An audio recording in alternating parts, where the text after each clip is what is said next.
नमस्कार दोस्तों, स्वागत है आप सभी का हमारे यूट्यूब चैनल MD9 एजुकेशन में। दोस्तों, कई बार आपने आउटडोर फोटोशूट किया रहेगा, प्री वेडिंग फोटोशूट किया रहेगा या फिर उसके पीछे कोई बड़ी सी बिल्डिंग आती रहेगी। तो जब हम उस टाइप की फोटोग्राफी करते हैं ना, तो उसमें क्या होता है कि बिल्डिंग का जो पर्सपेक्टिव है वो खराब हो जाता है। या फिर आप वाइड एंगल फोटोशूट कर रहे हो और पीछे कुछ हिस्टोरिकल प्लेस है, तो उस टाइम पे क्या होता है कि इमेज में कुछ ना कुछ टेढ़ापन आ जाता है। तो आज के इस लाइटरूम मास्टर क्लास में हम इसी टाइप के इमेजेस को ट्रांसफॉर्म किस तरह से करते हैं ये देखेंगे। तो बिना टाइम वेस्ट किए चलिए शुरू करते हैं।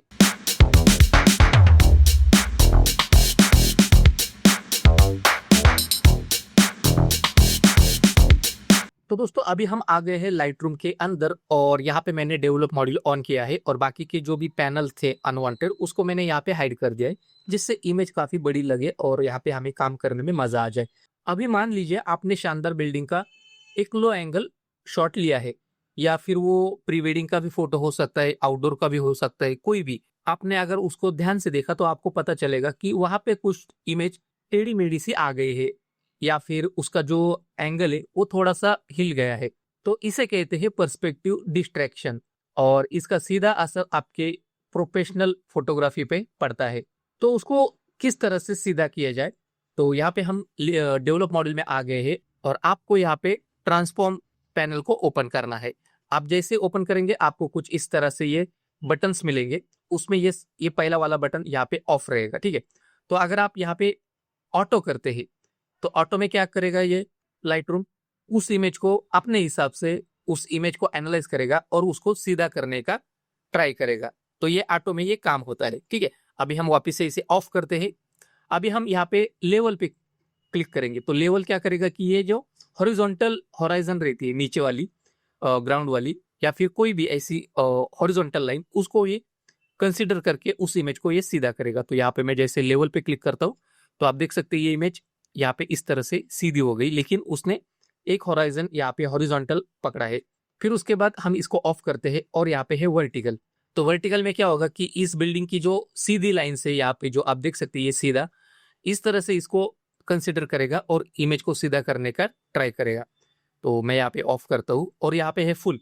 फुल में क्या होगा, लेवल और वर्टिकल ये दोनों का काम होगा, मतलब वो हॉरिजॉन्टल लाइंस को भी कंसिडर करेगा और वर्टिकल लाइंस को भी कंसिडर करेगा, ठीक है। तो यहाँ पे मैं फुल पे क्लिक करता हूँ तो आप देख सकते हैं ये इमेज हमारी कुछ इस तरह से बन के आ गई है। लेकिन यहाँ पे क्या हुआ है कि इमेज हमारी कई जगह पे क्रॉप हो गई है। तो इसके लिए हमें कुछ काम यहाँ पे मैन्युअली करना पड़ेगा।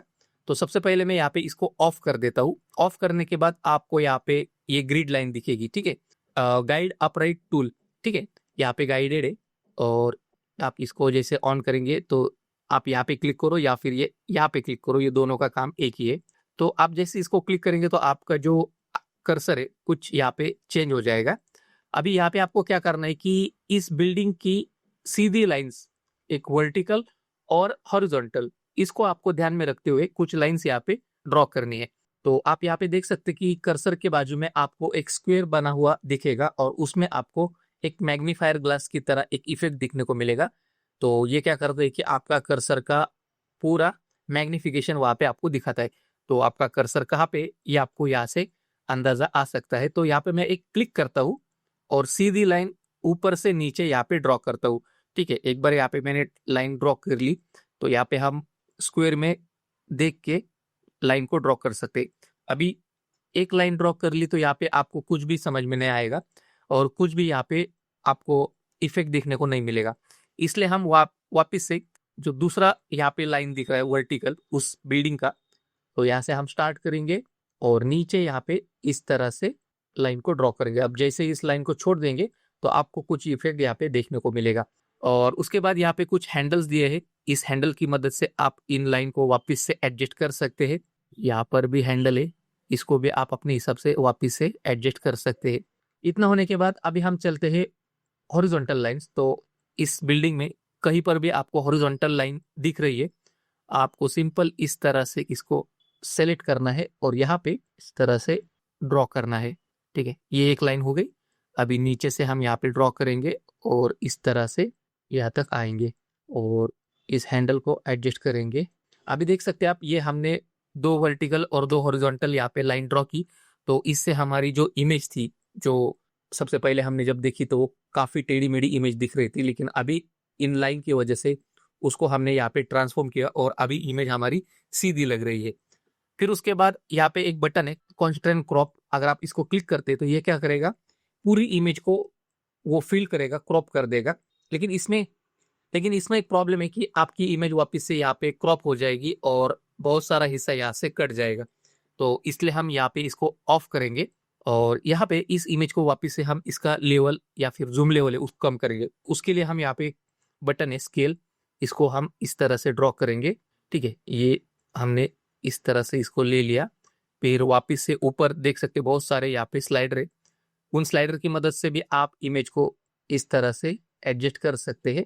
यहाँ पे हॉरिजॉन्टल है, आप हॉरिजॉन्टली इसको इस तरह से सेट कर सकते हैं। यहाँ पे है रोटेट, आप चाहिए तो इमेज को रोटेट भी कर सकते हैं। और यहाँ पे है एस्पेक्ट, ठीक है?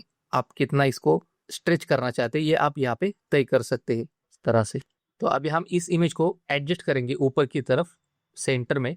एक बार ये सेंटर में आ गई, वापस से हम यहाँ पे स्केल को बढ़ा देंगे हल्का सा, थोड़ा सा जूम लेवल कम करेंगे कुछ इस तरह से, ठीक है?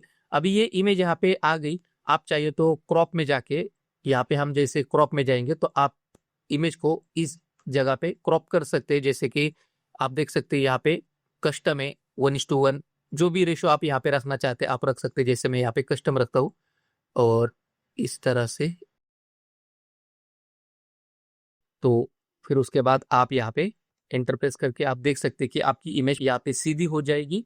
तो अगर आपको जो गाइडेड लाइन है, मतलब जो हमने अभी मैनुअल काम किया जिससे वर्टिकल और हॉरिजॉन्टल लाइन हमने ड्रॉ की, अगर आपको उस पे भरोसा नहीं है तो आप सिंपल यहाँ पे ऑटो और वर्टिकल या फिर ये फुल वाला आप यूज कर सकते हैं। लेकिन गाइडेड टूल, मतलब ये जो ऑप्शन है गाइडेड टूल, ये हमेशा ज़्यादा एक्यूरेट रहता है क्योंकि आप खुद डिसाइड करते हैं कि क्या सीधा करना है क्या टेढ़ा करना है। तो दोस्तों इस तरह से ये वीडियो अगर आपको हेल्पफुल लगा है तो बस एक छोटा सा काम कीजिए, वीडियो को लाइक कीजिए, सब्सक्राइब करके बेल आइकॉन दबाइए और इस वीडियो को अपने उन दोस्तों के साथ शेयर कीजिए जो एडिटिंग सीख रहे हैं। तो आज की इस वीडियो में बस इतना ही दोस्तों, मिलते हैं अगले वीडियो में।